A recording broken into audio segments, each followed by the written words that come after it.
if you're growing, what that means is that you are incrementally adding or dealing with instability and uncertainty that you could not deal with before. That's what that means. And as you progress, you are in what, like Vygotsky's proximal zone of development. If you were to stand next to Alvin Kamara in the gym, and he's been working on this stuff for 7 years now, constantly adding incrementally a little more complexity, a little more instability to what he's doing, and then increasing the mastery as he grows and increases out. If you were to stand next to him as a beginner right now, it would seem daunting. It would seem like a bridge too far. It would seem like way too much. And it would be a lot easier to just dismiss it as not worthwhile. I don't have time to catch all these little triangles of blue and green and yellow on them. I don't have time to throw tennis balls around. You could just dismiss it. It'd be very easy to dismiss. Or you could vilify it. This doesn't really help anybody. This is bad. This is terrible. This is witchcraft. This is New Age. This is Gnostic. Okay. Whereas in reality, there is a degree of very beneficial, and also especially when you're making millions of dollars in order to keep your ability to be able to carry a ball while you're keeping your balance and making forward progress against, up to 11 other professionals who are being paid millions of dollars to tackle you. Okay. It has a payoff. It has a huge payoff. If you can get just a yard or two more every time you run, that adds up. The aggregate adds up. So you start seeing things this way. The problem is when you have aggregated quite a bit of progress compared to somebody who is a beginner, it just seems too daunting, too much. They either dismiss it as not worthwhile, or they vilify it as evil. Any kind of excuse they can find to not have to go down that path. Why? Because it looks hard and it looks like it's going to take a long time. But look, the time is going to pass anyway. You see? Time's going to pass anyway. And every once in a while, you come across very, very few people who take up the cross and take up the discipline and decide that they're going to follow it as well. They're going to follow the hard path. They're going to start introducing instability that they are going to learn how to adapt to day by day, week by week, month by month, and gradually increase their capacity to deal, to cope, to strive, to advance, to make it, to go forward, to become. Gradually. You gradually increase this. Now, what happens? Let's talk about the dark. Kids are afraid of the dark. Maybe some of you are afraid of the dark. And when you're afraid of the dark, your left hemisphere no longer has any information to work with to map out the reality. Okay? And your right hemisphere imagines all the terrible, horrible,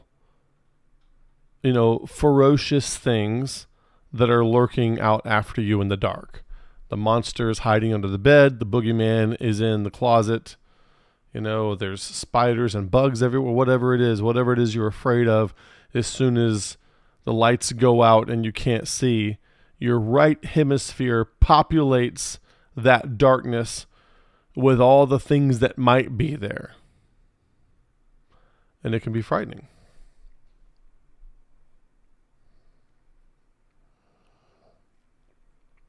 It can be frightening.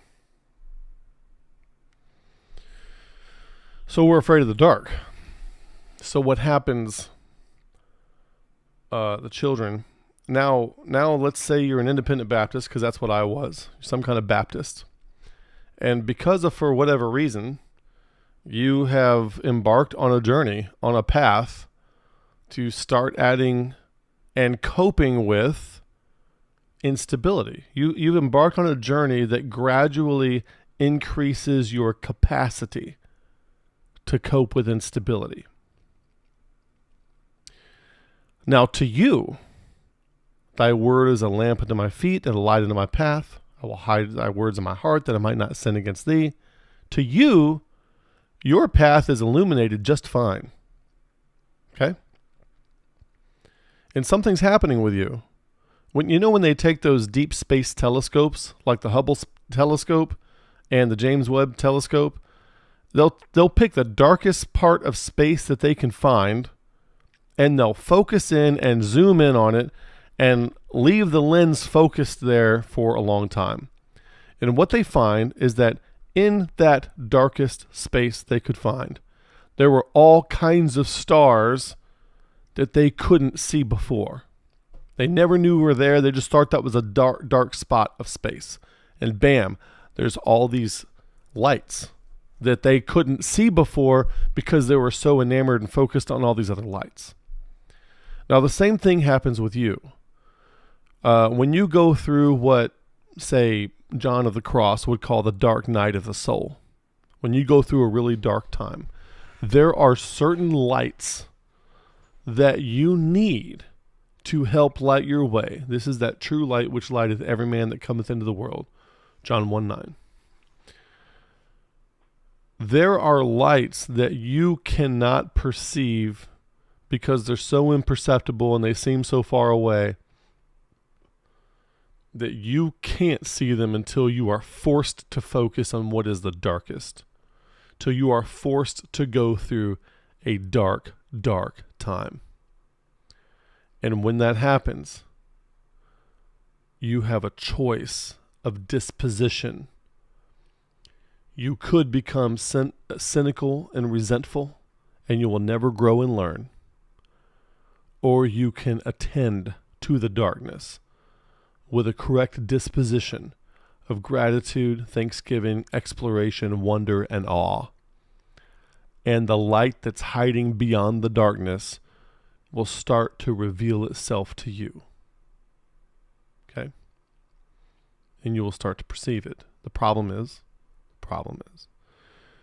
you can't see that until you go through a requisite amount of darkness so that your eyes adjust and you can see that previously imperceptible light. It was there the whole time.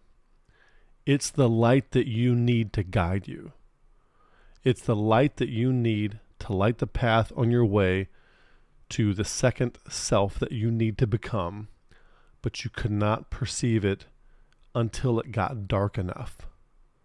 And once it gets dark enough, you need to attend to it with a proper disposition.